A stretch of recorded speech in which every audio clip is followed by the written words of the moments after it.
This is Matrix Lord 212, and this is the Real Whovians Cast live stream. Okay, so this is potential spoilers for um, Doctor Who's Series 12 finale. All right, so if you don't want to know spoilers about the finale, it might be a spoiler, we're not sure. Don't watch this video. All right, so you've been warned. All right, so here's the thing. I saw the Sun article, thanks to Yvette, about Chibnall teasing possibly the deaths of Ryan Sinclair, Graham O'Brien, Yasmin Khan, and a bloody finale with the Cybermen. And I got to thinking that, well, how could this be if in the Dalek special they're all in it, right? And if Captain Jackson, the Dalek special, he already warned the Doctor, don't give the lone Cyberman what he wants.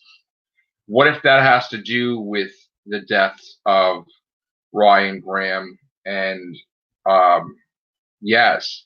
So what if they die in the finale because she didn't give the lone Cyberman what he wants, and then the only way to save them is to basically go back in time and give the Cyberman what he wants? Now, would this alter her own personal history and erase Doctors 1 through 13, like up to her, and create all new Doctors like Ruth and this other Doctor that's supposed to show up in the finale, another female?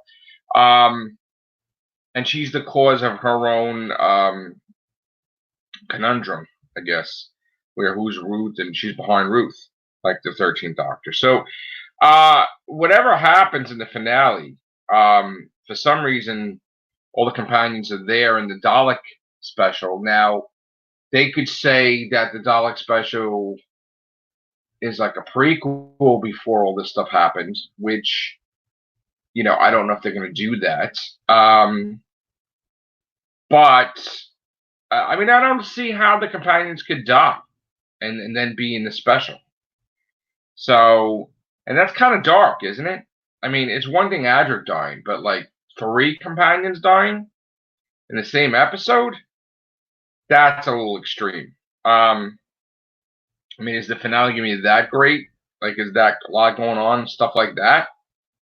So, not really sure what Chibs is up to, but that is pretty dark and pretty deep if the Sun is correct and the companions all die. I mean, it would be a massive thing to watch and cliffhanger on epic proportions, but let's grip Philip in here and see. Hello, Philip. Afternoon. All right, so this Sun article, I mean, have they been right before? I mean, what is this nonsense? Let me take these out. They've been right. They've been right before on certain things, but I just think they're just jumping on people's tittle tattle on social media. Of when people say they're not keen on Ryan sticking around and that sort of thing. It's just that sort. They're just piecing it together like that. But I don't. So they're taking advantage of people's opinions and just kind of throwing that shit out there. Yes. Okay. I don't think. If it does happen, I'll be surprised if any one or two. I mean, if it does happen, will she hit the reset button? Will she go back in time and give the lone Cyberman what he wants to save the companions? That's a very good point. Will she go as far as to do that? I mean, look what she did with that with the gay couple and the guy that she saved from the exploding spaceship. She did that on a whim and saved. I mean, look at what she did as the 12th Doctor, saving taking Clara outside the universe, for crying out loud. So yeah. Connor, so let me ask you a question. Yeah. Is it possible, like the Sun is correct, that all the companions die in the finale, yet they're all supposed to be in the Dalek special? So is it possible that the Doctor goes back in time and gives the lone Cyberman what he wants, so that way she alters the future to save the companions? I don't know. I'd be disappointed if they do that yet again. with yet another companion, and Yeah. like that's just lazy. Doctor Who has a habit of like, can no one just stay dead? You know, it's kind of they are in the Dalek special, so I think that. And Captain Jack supposedly also, so that would be connected to the Lone Cybermen or a reset button. We presume he is, but we don't know that for sure. I don't think anything's going to happen to them.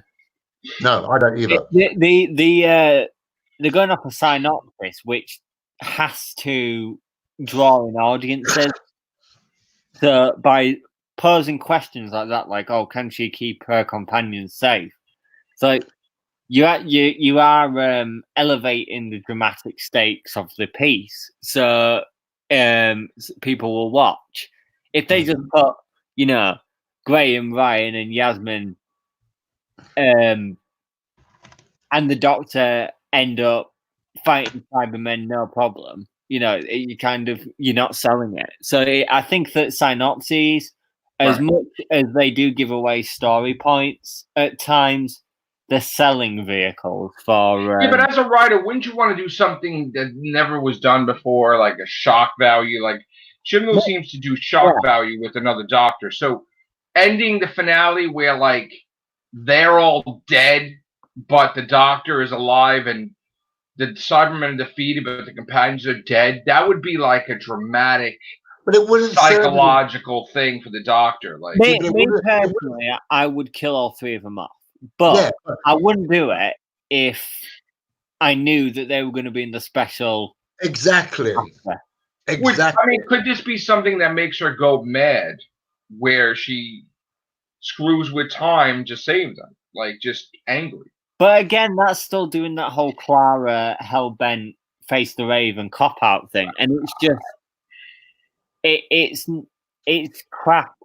But they did, you know, with the Master, they erased the whole year that he took over the Earth, though, with David Tennant and Russell T Davies, kind of. I mean, that was a reset button too. I mean, there's been constantly reset buttons. You know, I mean, why? If Chibnall's a hack and he copies off everybody, why wouldn't he fucking copy that?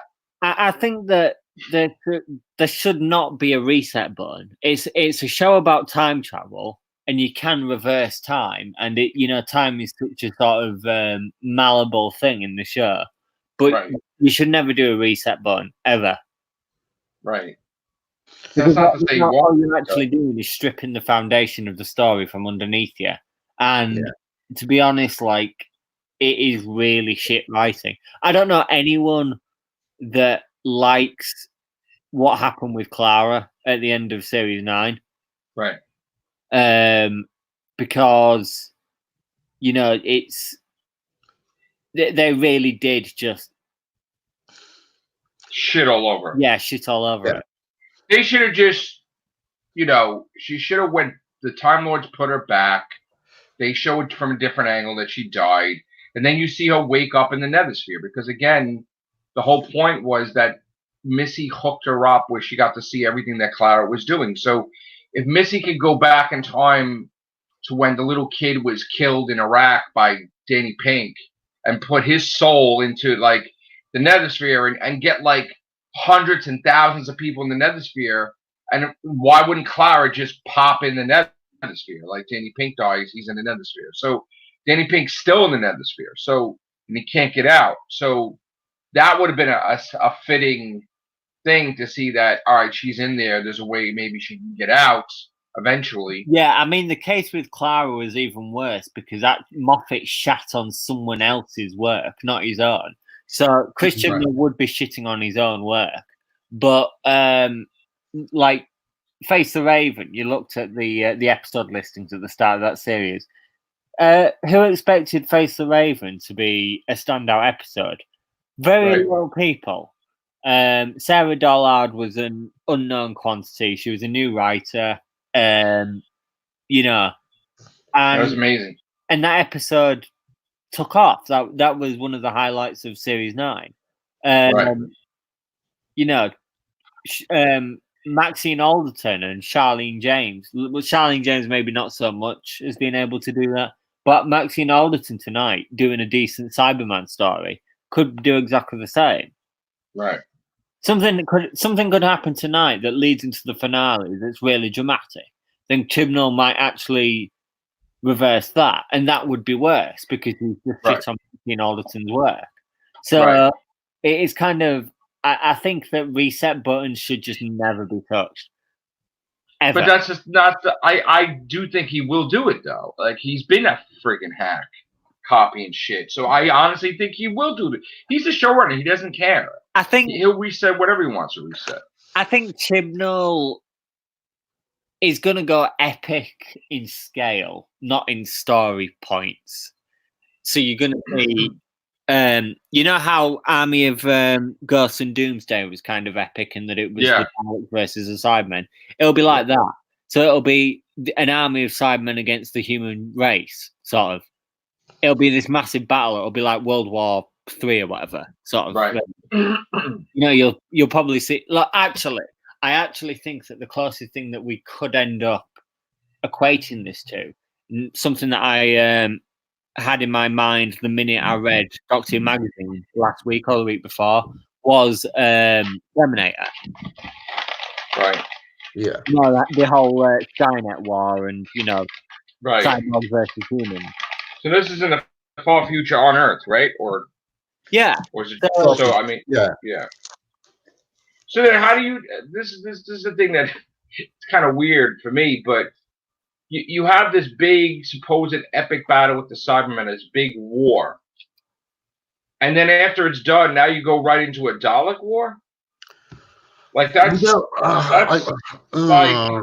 What I've heard is that it's a Dalek civil war. But it's still a war into war. It's like, okay, is that bad timing or like? Unless the Daleks are part of that alliance that Jack mentioned. And I gotta be honest, during filming of that on Bristol's bridge, the French bridge, yeah. My immediate thought was Dalek Invasion of Earth. Right, but like now the new timeline version. Yeah. Right, because Earth is in a different. Chibnall is doing his version of Dalek, and I actually think, on maybe a very loose level, it might tie into Resolution. Yeah, because the signal went out. Yeah. So. Because they got that black retcon or whatever it is, that kind of reconnaissance Dalek. But the point is that Dalek was destroyed in that photo where we got the. Yeah, but maybe the signal got out though. I honestly think the signal got out. Yeah. Maybe it was burning towards whatever. Like the signal just got out. Well, here's the thing: could the Dalek emergency temporal shift as he's burning in ashes, just to appear for like seconds in the past for the Daleks to get the signal? Well, in the future, wherever the Daleks are at the time, yeah. I mean, like that's the whole point. As long as the signal can go out, and if he was burning, use the emergency temporal shift. He's dying, but just to get the signal out that the doctor's doing everything. So, I mean, I think the signal got out, obviously, and then it's going to be ramifications. We have to also remember it could be just a standalone Dalek story that had nothing to do with the season gone by. I mean, what, you think it's a prequel to the whole season? I mean, that would be terrible. That I got to admit, though, seeing filming of that, it was at a time when I really couldn't give a shit about Doctor Who. Seeing filming of that Dalek special was quite impressive. There was the video of the people screaming in the streets, and then running down the street. It was great. And all the explosions going off and stuff like, and it looked great. Yeah. I hope it's Easter because I do want to see that episode. I don't think it's Easter, but yeah, I know. Well, you still think it's going to be the tail end of the year? Because if you release it in April, right? Yeah. And they're not filming until September, then it's obvious that it's a year and a half before we see Doctor Who again. And I don't think they wanted to make it look like it's a year and a half. They want to create an illusion that from the last episode you see a Doctor Who, it's 10 months. So you put the damn special out on January the 1st,